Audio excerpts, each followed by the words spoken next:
եւ ասի դահլիճում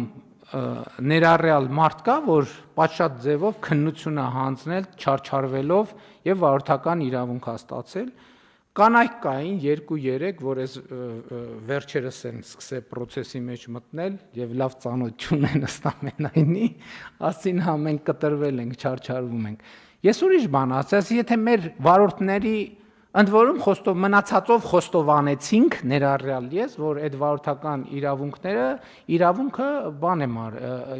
ես ինքս իմ օրինակը բերեցի, ես բնականաբար կաշառք չեմ տվել, ես այն ժամանակ երբ որ ստանում էի, հայտնի լրագրող էի, ես որ ծնկաչոք աղաչե էլ, ինձ չէին թողի, որ ես քննություն տամ։ Ես հələ բանին այդ տարածքին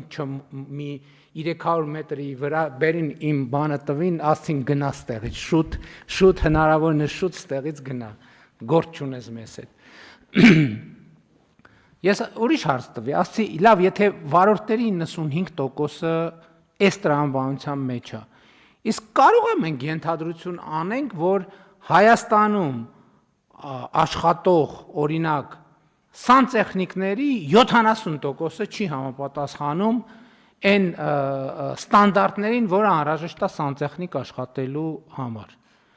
Լսարանը ռեակցիա տվեց, ասեց 80%, 85% ու մարդիկ բոլորը պատրաստ էին պատմել, թե ինչ տեղի ունեցավ այն ժամանակ, երբ որ իրենց ծորակը փչացել էր եւ իրենք սանտեխնիկ հրավիրեցին, որպեսզի այդ ծորակը կառուցվի։